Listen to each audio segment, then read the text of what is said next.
जगत पालक विष्णु भगवान, भक्तों की कष्ट हरे सदा, कृपा दृष्टि सब पर करे, जन्म मरण से तारे सदा।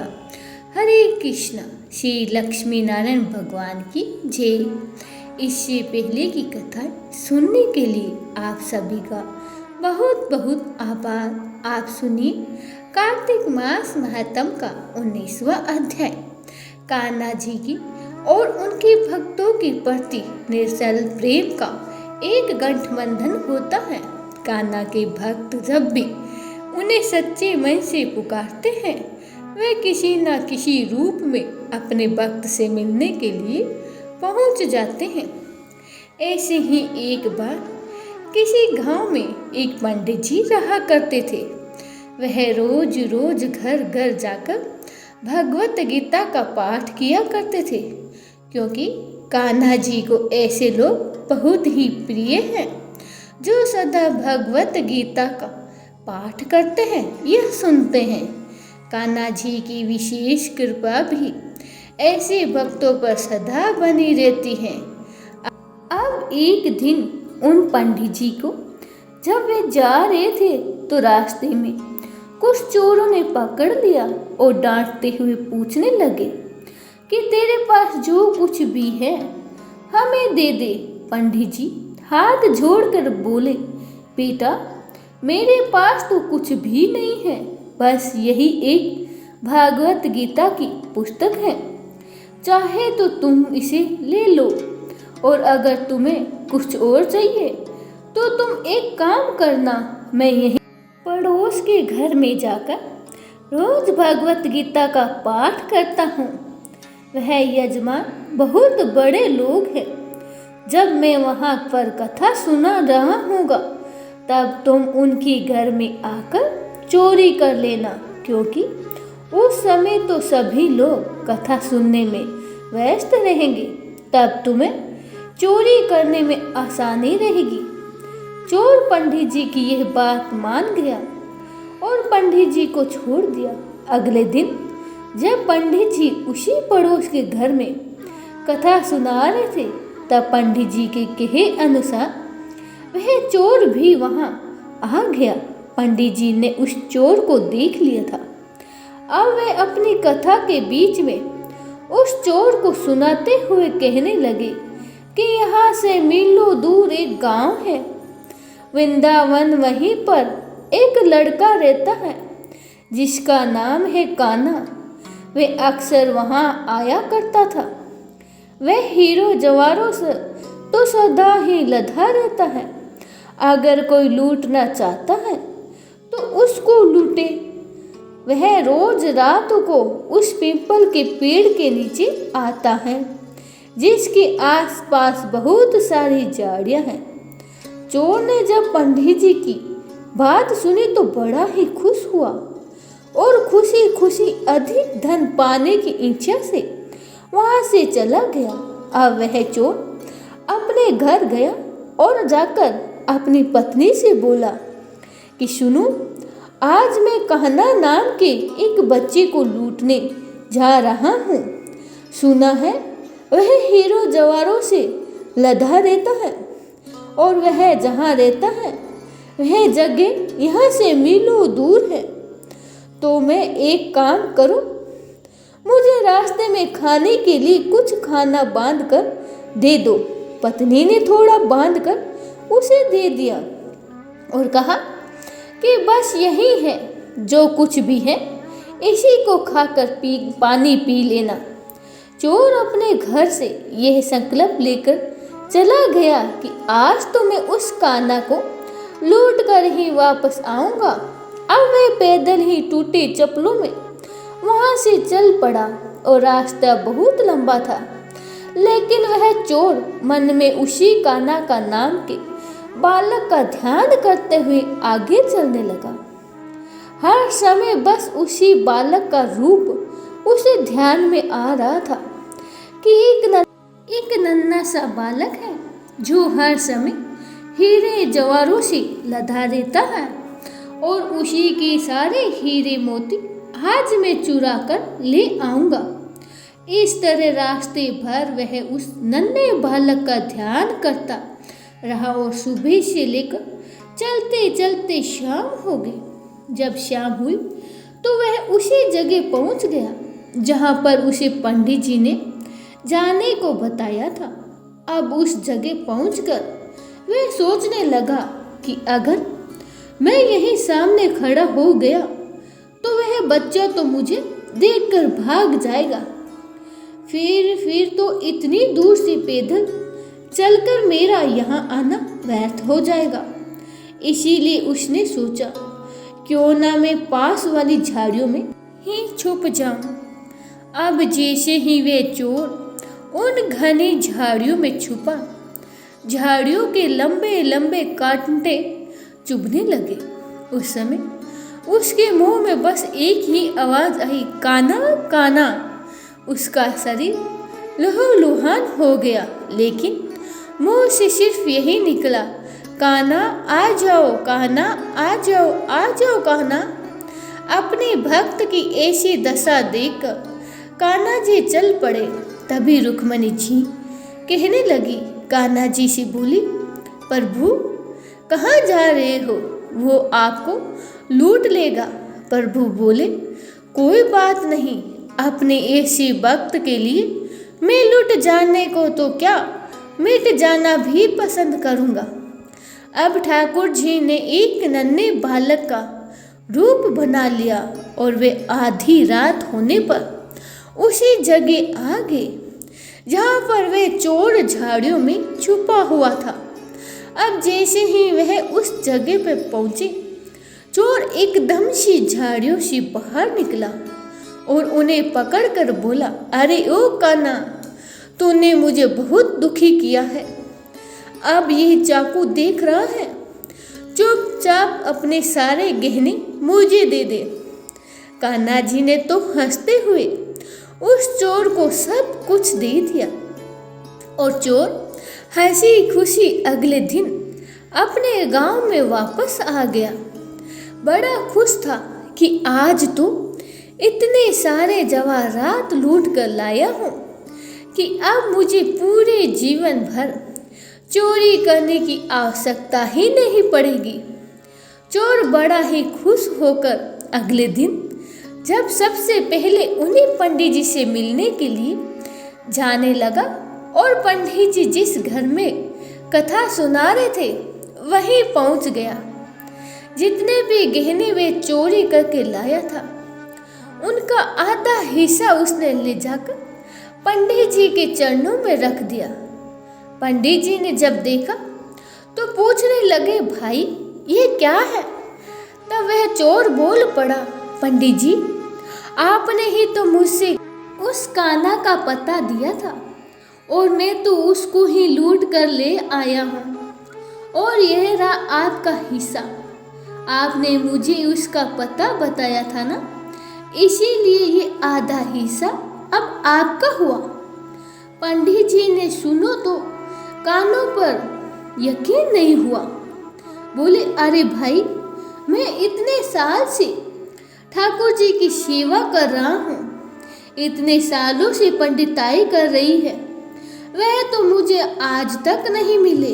अरे भला, तुम जैसे पापी को कान्हा कहाँ से मिल सकते हैं? चोर ने बार बार पंडित जी से कहा, नहीं पंडित जी, मैं सच में कान्हा से मिला हूँ। पंडित जी बोले, चल मैं भी चलता हूँ तेरे साथ, वहाँ पर मुझे भी दिखाना कि कान्हा कैसा दिखता है। और इस तरह चोर और पंडित जी कान्हा जी से मिलने के लिए चल पड़े। एक लंबी थकान भरी पैदल यात्रा के बाद साथ ही वे दोनों अब वृंदावन पहुंच चुके थे। वृंदावन में पहुंचकर वह चोर पंडित जी को उन्हें झाड़ियों के पास ले गया जहां वे छुपा हुआ था। चोर ने पंडित जी का हाथ पकड़कर कहा, आओ पंडित जी, मेरे साथ यहाँ पर छुप जाओ। अब पंडित जी चोर के साथ उस झाड़ियों के अंदर छुप गए। दोनों का शरीर कांटों से लहलुहान हो गया। और मुंह से दोनों के बस एक ही आवाज निकली, कान्हा कान्हा आ जाओ। ठीक मध्य रात्रि में कान्हा जी फिर से एक बालक का रूप धरकर वहीं आगे। देखते ही चोर और पंडित जी झाड़ियों से बाहर निकल कर आए। पंडित जी की आंखों में खुशी और प्रेम के आंसू थे। कान्हा जी को देखते ही वो तो फूट फूट कर रोने लग गए। पंडित जी तो कान्हा जी के चरणों में गिर पड़े। थोड़ी देर में कान्हा जी वहां से अंतर्ध्यान हो गए और तब पंडित जी वापस अपने होश में आए और उस चोर के गले लगकर फूट फूट कर रोने लगे। बोले कि भाई, हम जिसे आज तक देखने के लिए तरसते रहे, जो आज तक लोगों को लुटाता आया है, उसे तो तुमने ही लूट लिया। तुम तो धन्य हो भाई, और आज तुम्हारे ही कारण मुझे भी कान्हा के दर्शन हुए हैं। तुम धन्य हो, ये तो ऐसा है। ठाकुर जी का प्यार अपने सच्चे भक्तों के लिए, वह जो भी उन्हें दिल से पुकारता है, भागी भागी चले आते हैं। तो प्रेम से कहिए, जय श्री राधे, हरे कृष्णा। अब सुनिए आज का अध्याय। इससे पहले के अध्याय में श्री सूत जी महाराज ऋषि मुनियों को पिशाच और पिशाचनी की कथा सुना रहे थे।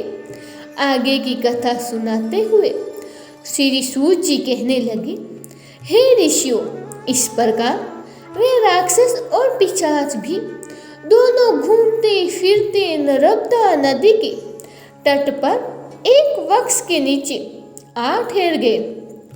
उस वट वृक्ष के पर एक गुरु निंदक भर्म राक्षस रहता था। उन दोनों को देखकर वह भर्म राक्षस कहने लगा कि अरे, तुम कौन हो और किस पाप के कारण इस दशा को प्राप्त हुए हो। तब राक्षस रूपी धारी राजा ने अपना और पिशाचनी का संपूर्ण वृत्तांत सुनाकर कहा कि अब आप भी अपना वृत्तांत सुनाइए। ब्रह्म राक्षस ने अपना वृत्तांत सुनाते हुए कहा, हे मित्र, बहुत समय पहले मैं मगध देश में परवीन सोमदत्त नाम का वाला ब्राह्मण था। मैंने अपने को बड़ा भारी विद्वान और महान मानकर अभिमानवश गुरु का अपमान किया था। उसी पाप के कारण मैं इस योनि को प्राप्त हुआ हूँ। इस जन्म में भूख से पीड़ित होकर मैंने अनेकों ब्राह्मण खा डाले हैं। अपने गुरु का अपमान करने से निश्चय ही ब्रह्म राक्षस की योनि प्राप्त होती है। ये बात मैंने अब भली भांति जान ली है। ये सुनकर कल मास पादु ने पूछने की, हे मित्र, गुरु की कोटि में कौन कौन आते हैं, कृपया मुझे बतलाइए। ब्रह्म राक्षस सुनते हैं तो कहने लगा, वेदों को पढ़ाने अथवा सुनाने वाला, वेदों और नीति शास्त्र की व्याख्या करने वाला, वेदों के संदेह को दूर करने वाला, भय निवारण करता, अन्नदाता, शिक्षा देने वाला, बुरे कार्यों से रोकने वाला, पिता, स्वयं, मामा, बड़ा भाई, गर्भ से मरण तक 16 संस्कार करवाने वाला और राजा को शास्त्रों ने गुरु माना है, इसीलिए इन सभी की वंदना ही करनी चाहिए। ये सुनकर कल मासपाद ने आगे पूछा, हे भाई, तुमने तो अनेकों गुरु कह दिए हैं, अब इसमें से कोई बड़ा है या सभी बराबर हैं?